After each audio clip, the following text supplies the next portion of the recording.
एक महात्मा जंगल के वृक्ष के नीचे ध्यान किया करते थे। वे एक रोज लकड़हारे को लकड़ियां काट कर ले जाते देखते।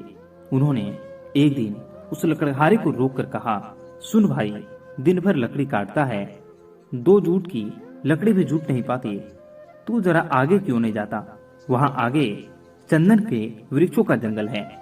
एक दिन काट लेगा तो 7 दिनों के खाने की व्यवस्था हो जाएगी। गरीब लकड़हारे को विश्वास नहीं हुआ, क्योंकि वह तो सोचता था कि जितना वह जंगल को जानता है और कौन जान सकता है। जंगल में लकड़ियां काटते काटते ही तो उसकी जिंदगी बीत चुकी है। यह साधु यहाँ पर बैठा रहता है, इस वृक्ष के नीचे। इसको क्या खाक पता होगा कि जंगल में आगे क्या है? मांगने का मन तो ना हुआ, लेकिन फिर सोचा कि नुकसान ही क्या है, कौन जाने ठीक ही कहता हूं। फिर झूठ कहेगा भी क्यों? संत आदमी मालूम पड़ता है, मस्त आदमी मालूम पड़ता है, कभी बोला भी नहीं इसके पहले। तो एक बार प्रयोग करके देखने में क्या जाता है। साधु की बातों को विश्वास करके वह आगे गया। जब वहां पर लौटा तो साधु के चरणों में सिर रख दिया और कहा, मुझे क्षमा करना, मेरे मन में बहुत सारे संदेह आए थे, क्योंकि मैं सोचता था कि मुझसे ज्यादा इस जंगल के बारे में और कौन जान सकता है। मेरा बाप भी लकड़हारा था, उसका बाप भी लकड़हारा था। हम यही के चलाओ लकड़े को काटकर जिंदगी बिताते रहे। कभी यही नहीं सोचा कि इससे भी आगे शायद कोई इससे भी अच्छा हो सकता है। मैं भी कैसा अभागा हूं, काश पहले पता चल जाता तो आधी जिंदगी गरीबी में न गुजारनी पड़ती। साधु ने कहा, कोई फिक्र ना करो, जब पता चले तभी जल्दी है, जब जागो तभी सवेरा है। अब जाओ और जाकर चंदन की लकड़ियों को काटो। अब उस लकड़हारे के दिन बड़े मजे में गुजरने लगे। एक दिन लकड़ियां काट लेता, 7-8 दिन जंगल आने की जरूरत ही ना पड़ती। बाजार में उनकी कीमती मिल जाती। ऐसे ही दिन गुजरने लगे। लकड़हारा हफ्ते में एक दिन आता, चंदन की लकड़ियों को काटता और जाकर उन्हें बाजार में बेच देता।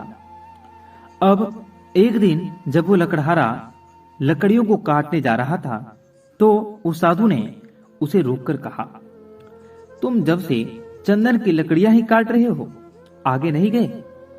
तुम्हारे मन में कभी भी यह सवाल नहीं उठा कि इस चंदन की लकड़ियों के आगे भी कुछ हो सकता है? यह तो मुझे समझ ही नहीं आया। यह तो मेरे मन में सवाल ही नहीं आया कि चंदन के आगे भी कुछ हो सकता है। लकड़हारे ने कहा। साधु ने कहा, चंदन के जरा आगे जाओ तो वहां चांदी की खदानें हैं। लकड़ियां काटना छोड़ो, एक दिन ले जाओगे, 2-4 महीने के लिए हो जाएगा। अब तो वह साधु पर भरोसा करने लगा था। बिना कुछ सोचे ही वह भागा और वहां जाकर देखा तो सचमुच चांदी की खदानें थी। वह खुशी से उछलने लगा। अब तो वह 4-5 महीने में एक बार आता, चांदी लेता और अगले 4-5 महीने आराम से रहता। ऐसे ही कुछ साल गुजर गए। एक दिन जब वो चांदी लेने जंगल जा रहा था तो वह साधु उसे फिर उसी पेड़ के नीचे बैठा मिला। उस साधु ने लकड़हारे से कहा, अभी भी तुम चांदी ही ला रहे हो?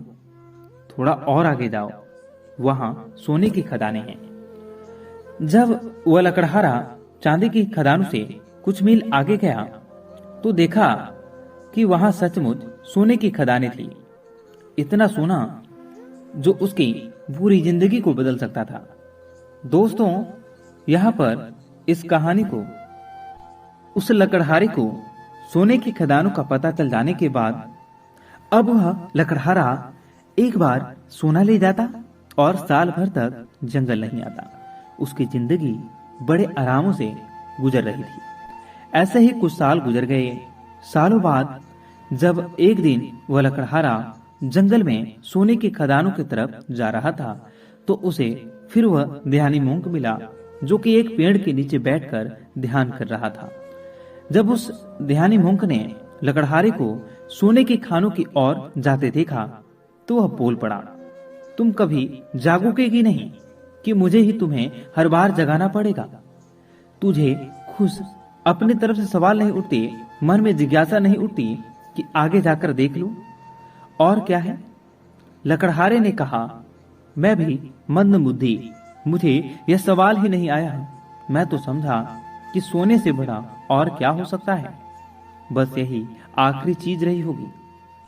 साधु ने फिर कहा, अरे भोले इंसान, सोने की खानों के आगे जा, तुझे वहां हीरे की खदानें भी मिलेगी। जब वो लकड़हारा जाकर देखता है तो उसे अपनी आंखों पर भरोसा नहीं होता है। वहां सचमुच हीरे की खदानें थी। अब तो लकड़हारा एक बार हीरे ले जाता और कई सालों बाद वापस जंगल में आता। समय के साथ साथ वह लकड़हारा बूढ़ा हो गया।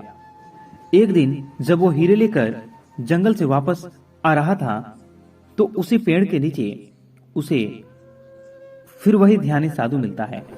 साधु ने कहा, अरे नासमझ, अब तू हीरो में ही रुक गया। अब तो उस लकड़हारे को भी बहुत ही अकड़ आ गई थी। बड़ा धनी भी हो गया था, महल खड़े कर लिए थे। उसने कहा, अब छोड़ो, अब तुम मुझे परेशान न करो। अब हीरे के आगे भला और क्या हो सकता है? अब जरा सुनिएगा। अब उस साधु ने कहा, हीरो के आगे मैं हूं। तुझे यह कभी ख्याल ही नहीं आया कि यह आदमी मस्त यहाँ पर बैठा है, जिसे पता है हीरो के खदान का वह हीरे नहीं भर रहा। इसको हीरो से भी आगे, हीरो से भी बड़ा और बहुमूल्य कुछ मिल गया होगा, तभी यह यहाँ निश्चिंत पेड़ के नीचे बैठा रहता है। तुझे यह कभी विचार नहीं आया?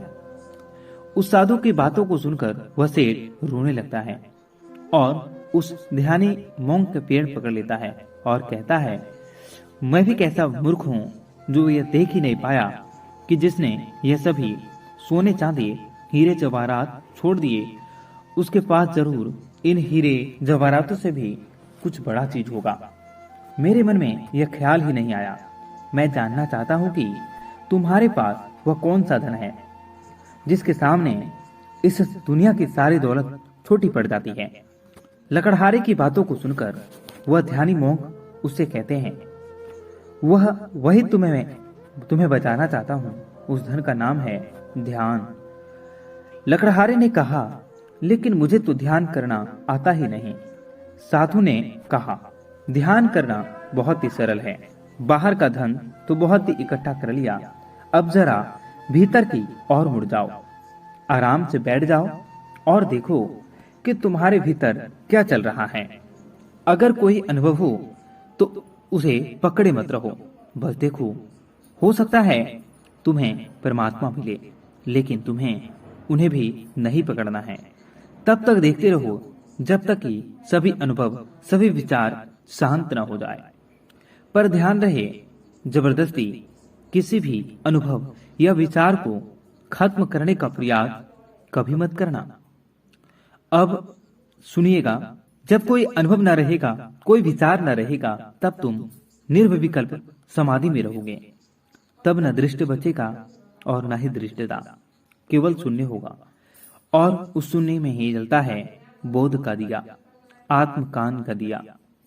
ध्यान करने के लिए एक चीज जो सबसे महत्वपूर्ण है वह है धैर्य।